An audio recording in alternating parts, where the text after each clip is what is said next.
Having sex with your sister. Wrong. Rape. Wrong. Incest with your sister. Nasty.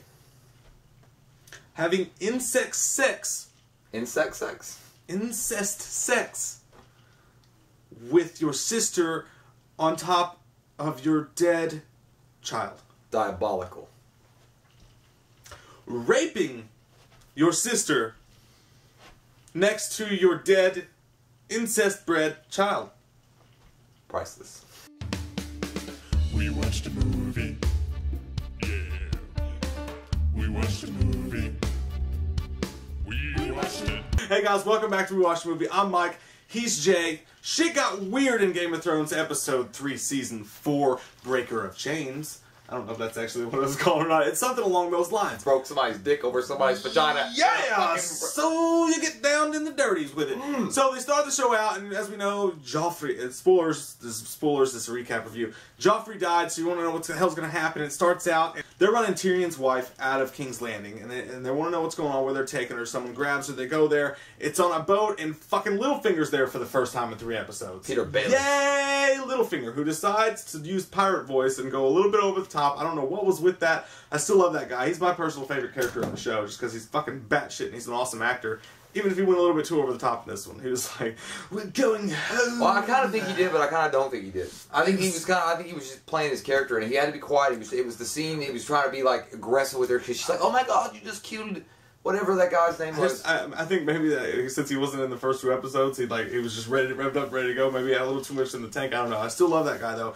Dude gets an arrow in the face, and he's like, "I don't like drunks, and I don't like fools, and I don't like drunk fools," or whatever the fuck it was he said there. Puts an arrow in that guy's face, and then says, "We're going home." I don't know where home is. We don't know where home is. And that kind of caps that whole part off. And then you go on further, and let's just top it off with the fucking rape scene, because that shit was cray-cray as fuck.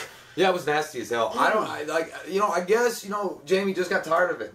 Put that shit out there, and you're not going to give it to me. And he was like, "Take it." And she was like, "No." And he's like, "You're going to take it and you're going to like it. That's just the way it is." And then the whole fucking scene with him, like, grabbing her, and then it goes down. It's like one of the, it's like the, don't be raped. Like, if you're being raped, like, it's like that message that pops up. It's like, don't stand for it, because you hear him go, "Take it." And she's like, "No." And he's like, "Take it." And he's like, "Take it, take it." It's like, I was like, it's oh my. terrible. I was like, I guess so... at some point he's just like, "I don't give a shit. This is my son. I'm going to have it. And that's just the way it is. I don't care if I have a mechanical hand. I will have it." This is what I know. But it doesn't make, I don't like it though, because it doesn't make any sense for his character, because as the new season's coming in, like, he's always been a dirty, rotten scoundrel. But now it comes back in, and all of a sudden, like, he lost his hand, he's kind of weird about it or whatever. Like, he kind of has this thing for Brienne, and then, like, he kind of seems like he's almost becoming a good guy in a weird sense. But then all of a sudden, it's like, "Oh, I'm gonna rape my sister on top of my dead son." I think the thing is, Jaimie, is that he was always gonna be, he's a dick.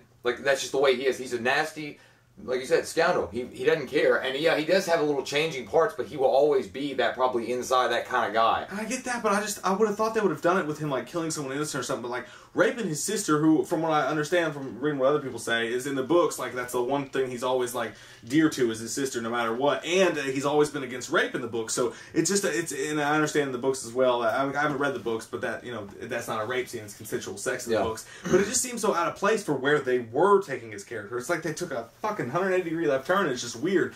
But anyways, I think Game of Thrones is just... They just rate the fucking character up. They just cleared the fucking bar, man. I mean, you don't go any higher than incest rape on top of your own dead incest-bred son, who was an asshole to begin with weird rocks on his eyes. And they purposely put his face in that. Like, you could see his face while he was raping her. It wasn't just the rocks. Like, the rocks had eyeballs. I know. So it's fucking weird. It looked like nasty. Johnny Depp in Pirates of the Caribbean, where he had the eyelids.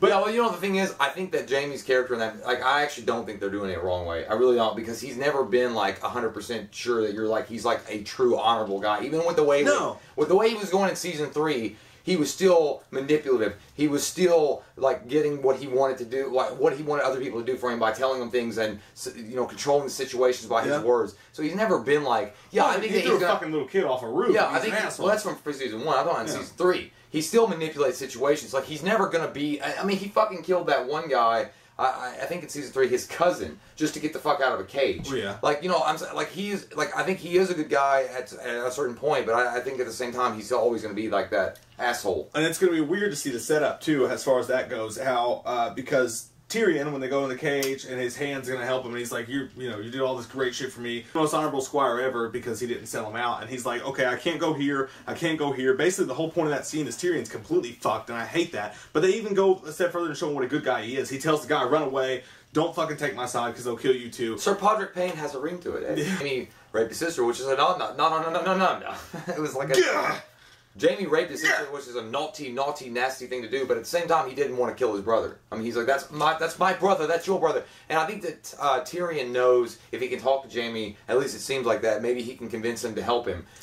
Or get him out of the situation that he's in. And I think that Jaimie will help him. I don't know, though, because Jaimie has always had a soft spot for Tyrion. Yeah. Everybody else hates him. If you watch season 1 all the way to where you are now, Jaimie has always had a good And look how good Tyrion was to him about his hand when he spilled the wine and shit in the last episode. Yeah, because Tyrion likes him. But I think the thing is he was like, I'm not going to help you. When she asked him to kill Tyrion for her, he's like, I'm not going to do it. But then he went evil, and he's like, basically I'm stuck in this asshole version of me. I have to fucking just fuck it. I'm going to rape you. I don't give a shit. And by the way, no matter how many times you scream, I don't care, it's still fucking rape. It's like, she's like, no, we can't do this. I don't care. You can't just say I don't care, and then that makes it consensual. I liked how he said it, though, because she was like, she like made out with him and she's like, no. He's like, you're a very cool woman. And he's like, rip dick. And he was like, I'm going to stick it in you and you're going to like it. You know, at some point he probably got really stressed out. She's like, if I told you to kill Tyrion, would you do it? He's like, no. He's like, my brother and your brother. And he's like, but I asked you to do it. He was like, I'm stressed out and now I need some. Yeah, and you can't really even feel bad for her in that scene that much because she's so fucking evil that, if she was a guy, she would just be raping people all day. Probably. That would just be what she was fucking doing. See, I don't like Cersei as a character, but then I do like, you got raped. You got raped by your fucking brother. Oh yeah, rape's always it's like one of those things, like, I don't know. She's a bitch and she deserves anything that bad that happens to her. But I hate seeing rape scenes. I always fucking hate felt dirty as fuck, dude. Yeah, I had to, go outside. Yeah, but it wasn't just a rape scene. It was this rape scene with your sister on top of your dead son. Dude, you can't write that shit. I mean, someone did, but fuck. Arya and the Hound are back. That's good. I like that scene. I really like the development of their relationship throughout the whole thing. Like, they're getting more and more, close to each other, and, Arya and the Hound are, it's not Arya doesn't really respect him. I think she's more accepting of him. But I think... to get along. And then I think the Hound actually does like Arya and wants to protect her. Well, he teaches her a valuable life lesson. Yeah. I did like that. So he's sitting there eating that rabbit stew, and he's like, fair work for fair wage. And he's got that shit in his beard, and you think, well, that seems unlikely. But then, of course... Do you ever do that? Like, when you watch somebody with a beard eat, and then you're just like, God damn you, why don't you just fucking wipe it? Like, get a towel, and get those little... They get the little crumbles in their beard. That was the wateriest rabbit stew It makes me I just God, I would just throw him a towel, wipe your beard. Just don't eat with that shit, chunkables in your beard. He just explained to her, this is the way of the world. You've been living in a fantasy. It's like, he robs those people after he said he'd help them and do wages. He said, they'll be dead by winter. He's like, you don't have what it takes. And he's like, how many more stalks have to be beheaded before you know? I think he's just letting her know. This is the real world. This is not... Winterfell, this is not your daddy's going to help you out anymore. And I think that she's starting to come to the realization, sometimes you got to be cutthroat to survive. Yeah, and honestly, even though he did that and it was a shitty thing to do, you're like, oh, you're an asshole, that guy was a nice guy. He's kind of right. Tywin shows his true fucking last action hero bad guyisms here. He really does. First off, he goes in and he takes, before the awkward, terrible incest rape scene, he goes in and he talks to who's going to be the new king, Joffrey's brother, and he's telling him all this history and telling him all this shit. Yeah, and you can tell, he's already in this kid's head. Oberyn's back, and Oberyn's doing some dirty shit again in his cabin. Got to have a male and got to have some females. That guy just doesn't care. I love the line. He's laying there, and he's got his guys, and he's got his girls, and he's got his whole plethora of shit, and they're like, why do you like both? And he's like, God made this. And that delights me. And God made that ass. That girl climbs on him. He's like, how many people have you been with? He's like, he's a prince. Everybody has fucked him. His own wife. I think it's just his bitch. I don't know. And then he was laying there, of course. He didn't say anything, but he's like, yeah, that's right. He's just a fucking scoundrel, dude. So much penicillin. Just so much penicillin in that one room. And I like that Tywin walks in. He want to have a seat. He's like, I'm not sitting on that cum-ridden fucking bed. Ha! I'm going to kill you, and then I will fuck your wife. And it works. I'm like, that guy's badass. Even that scene just shows how fucking manipulative Tywin is. And basically he's going to be stepping up and running shit. I thought thought maybe it'd be Cersei that was going to become the new evil person in place of King Joffrey, but it's totally going to be Tywin. Yeah. I mean, he's going to be running shit, and he's going to be forced to be reckoned with that goddamn weird eyeball from Last Action Hero. You've got the fucking the wildlings are about there doing terrible, awful shit to people. Yeah, They glanced over that. They glanced over the wildling attacking the village, and they're coming, Mance Radar and his army, and then you see Jon Snow, and he's trying to tell them, like, well, we can't go there and, you know, retaliate against them attacking this village because we can't leave the wall, and if Mance Radar finds out that we're, you know, that we're only 100 men strong on the wall, he's going to attack and there's going to be nothing that stops him. So he had to make that decision. Because if they tell Mance Radar, they've only got 100 people on the wall, he's going to like, onward! Like, it's going to be like, quick. But if we're drafting a super team, though, when we're talking about the Targaryens and area, I totally want to throw Jon Snow into that. I think Jon Snow would be a great... I think he will be king of Winterfell at some point. Daenerys comes out and shows her pure badass in one skin. Every time this chick is on screen, she's a badass. Like, I would follow her. I sure as fuck would. And they finally show her army, and her army's badass looking, and it's vast. And she goes up there, and they've got this Troy-like scene where the dude comes out. And did you all see that guy's dick? Seriously, he comes out and the whole crowd's cheered for him in Mir or whatever the fuck it was. And he pulls, and they just show like the weird dick shot. It's the second dick of the show, by the way, that they showed.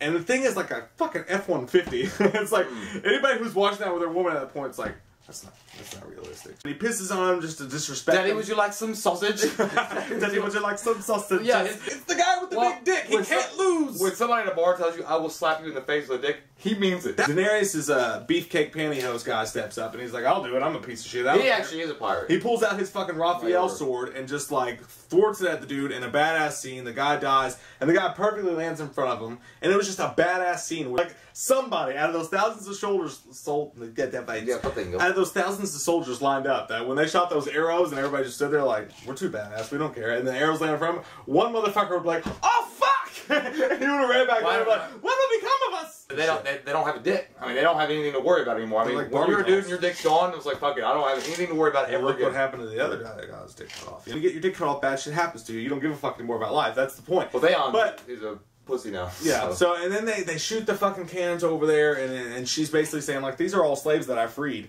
And if you're a fucking slave, I don't care if you're under George Bush or fucking Bill Clinton or whoever the fuck you're under. You're a slave and someone's like, I free slaves. You're like, I'm with you. Let's go. I liked how that slave, when they launched all those collars and that slave picked up, he was like, what? and he looked back at one of his masters, he's like, oh shit. And he was wearing his like bright color, like friggin' like camouflage, like, I don't know, it looked like a pelican's fucking like tail feathers. He was like, you know that guy got scared. He's like, oh shit. Oh. So ultimately, this show it set up so many different things. After the big, the first two episodes, dick drop scene where Joffrey dies and all the shit goes crazy. They really get really deep into character depth here. They bring back Littlefinger. They show the most disgusting, fucked up scene on television that I can remember, with obviously the rape on top of your dead incest child thing.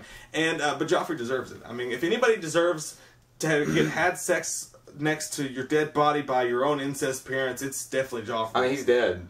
And the hits just keep on coming. And Daenerys, again, like, she's like, it's like a wrestling thing. You save the best for last. She comes in at the end of the episode and just fucking steals the show. Her speech, everything she does, she's one of the most badass women in television or movie history. Oh, fucking all right there with Ripley and Jamie Lee Curtis from Halloween. She's a badass fucking chick. I mean, what did you guys think of the new episode? What do you think is going to happen to Tyrion? That's what I'm most concerned with. I don't want him to fucking die, and I know that Game of Thrones doesn't give a shit and they'll fucking kill anybody.